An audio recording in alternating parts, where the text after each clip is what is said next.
Today we are learning about another one of those small French words which can be used in a multitude of ways to mean many different things. Another one of those super useful French words. We are going to talk about the French word mettre, to put or to place in English. And we will be speaking in French, of course. Are you ready? So welcome here, leave your day behind and let's go. Let's learn some French. Bonjour and welcome to French avec Ingrid, a channel where I help you learn French in small and easy steps. Mettre. Mettre son manteau, mettre la table, mettre de la crème solaire. Un petit mot, un petit verbe français qui a lui aussi l'air plutôt simple. Et pourtant, il est utilisé dans tellement d'expressions de tous les jours en français que vous ne connaissez sans doute pas. Tellement qu'il a fallu que je consacre 2 épisodes à ce petit mot. Dans ces 2 épisodes, nous allons donc apprendre une tonne d'expressions en français avec le verbe mettre qui vont vous aider à vraiment pousser votre compréhension orale du français un peu plus loin et aussi vous permettre, vous aussi, de parler un petit peu comme un français. Allez, c'est parti! De base, mettre veut donc dire to put or to place. Et c'est un verbe que vous allez vraiment utiliser énormément. J'avais tellement froid que j'ai dû mettre un pull. Ou on va bientôt manger. Tu peux mettre la table, s'il te plaît? Pour commencer, faisons une toute petite révision très rapide de la conjugaison de ce verbe du 3e groupe. Je mets, oui, avec un S à la première personne du singulier, ce qui arrive plutôt souvent avec les verbes du 3e groupe. Tu mets, il, elle ou on met, nous mettons, vous mettez, il ou elle mettent. Voilà, on a couvert les bases, alors maintenant passons aux choses sérieuses. Commençons le décompte de toutes ces expressions très utiles. 1. On commence en grande pompe avec l'expression « mettre les petits plats dans les grands ».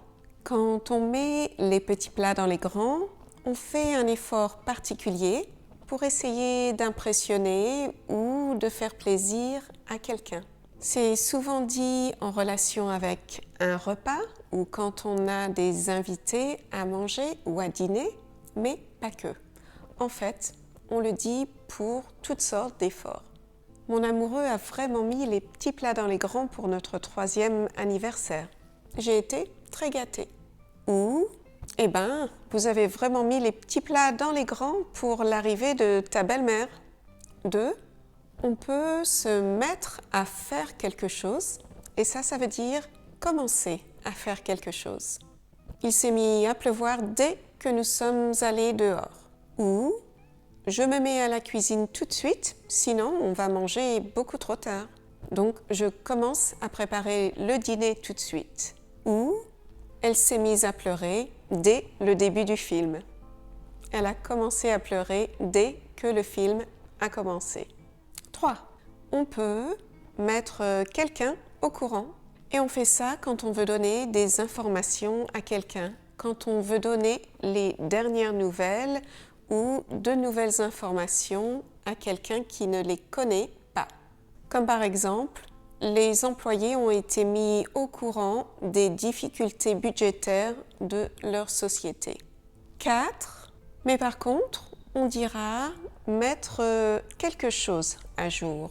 On dit ça par exemple pour un logiciel, quand on télécharge la dernière version du logiciel. On met un logiciel à jour. Ou ça peut aussi dire moderniser ou actualiser quelque chose. Les docteurs doivent mettre leurs connaissances à jour régulièrement pour pouvoir faire leur travail correctement. Donc attention, on dira mettre quelque chose à jour alors que l'on met quelqu'un au courant. 5. On peut vraiment en mettre plein la vue. Ça veut dire impressionner quelqu'un. La ville de Paris promet de nous en mettre plein la vue avec la cérémonie d'ouverture des JO sur la scène. Ça veut dire que le spectacle promet vraiment d'être exceptionnel. 6. Mais cette cérémonie d'ouverture hors norme promet aussi de mettre à l'épreuve les services de sécurité et les forces de l'ordre. C'est-à-dire que ça va être une énorme tâche, un gros travail, un test pour assurer la sécurité dans Paris. Ou la très longue attente pour obtenir toutes les autorisations, elle a vraiment mis notre patience à l'épreuve. Ça veut dire que notre patience a vraiment été testée. 7.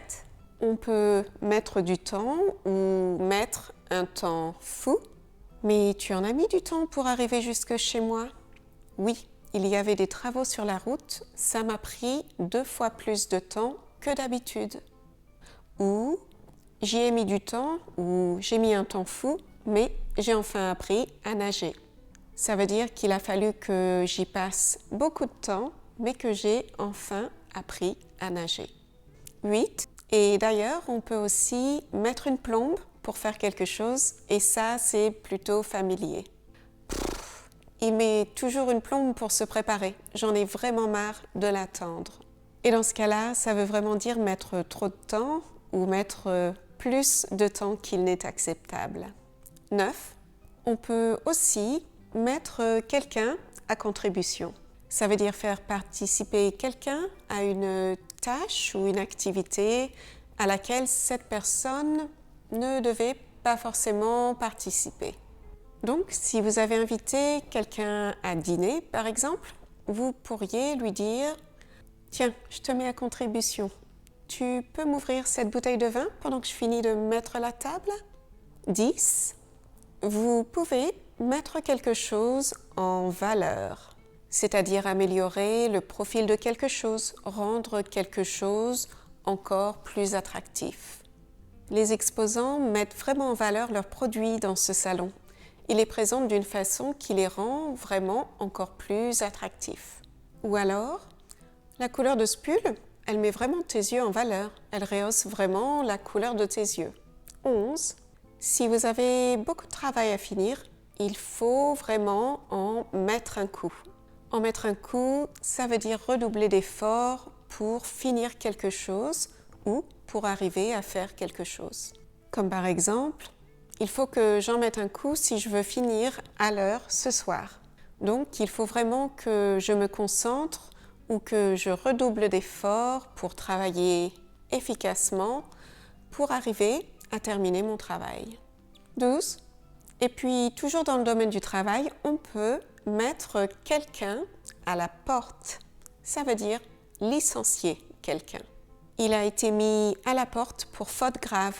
Ça veut dire qu'il a été licencié, qu'il a perdu son travail parce qu'il avait fait une faute très grave. Mais on peut aussi mettre quelqu'un à la porte ou mettre quelqu'un à la rue en dehors du contexte du travail. Par exemple, ses parents l'ont mis à la porte quand il avait à peine 17 ans. 13. Il arrive aussi qu'il faille mettre les choses au point. Ce qui veut dire avoir une discussion franche pour régler quelque chose, souvent un problème, ou clarifier une situation qui porte à confusion ou qui n'a pas été bien comprise. J'ai dû mettre les choses au point avec lui pour qu'il comprenne bien qui est le patron. Et parfois on dit mettre les choses au clair, et ça veut dire la même chose. 14. Mais mettre une chose bien précise au point, plutôt que mettre les choses au point en général, ça veut dire quelque chose de différent. Ça veut dire développer ou élaborer un produit, une technique ou peut-être une offre. Ce constructeur a mis au point un moteur super performant, très performant. 15. Et enfin, on peut mettre les points sur les i. Mettre les points sur les i. Et dans ce cas, on est sans doute un peu mécontent de la façon dont une chose est interprétée et on veut clarifier la situation. On veut mettre les points sur les i. Il y a un petit peu d'exaspération quand on dit mettre les points sur les i. Je vais mettre les points sur les i. C'est lui qui a dérobé cet argent. Je n'ai rien à voir avec toutes ces histoires. Voilà, 15 expressions en français qui sont utilisées tout le temps, à l'écrit comme à l'oral. Est-ce que vous en connaissiez certaines et êtes-vous capable d'utiliser certaines de ces expressions dans des situations qui vous sont propres? N'hésitez pas à me mettre vos exemples en commentaire. J'ai vraiment hâte de les lire. D'ici quelques jours, je vais publier la deuxième partie de cette liste. Donc, si vous n'êtes pas abonné, n'hésitez pas à le faire maintenant et n'hésitez pas à activer la petite cloche pour ne pas manquer les prochains épisodes. Et si vous souhaitez continuer à apprendre tout de suite, pourquoi ne pas regarder cet épisode où je vous parle du mot juste et de toutes ses utilisations. Ou vous pouvez aussi regarder une de nos petites discussions. En attendant, je vous dis au revoir et à bientôt dans un autre épisode.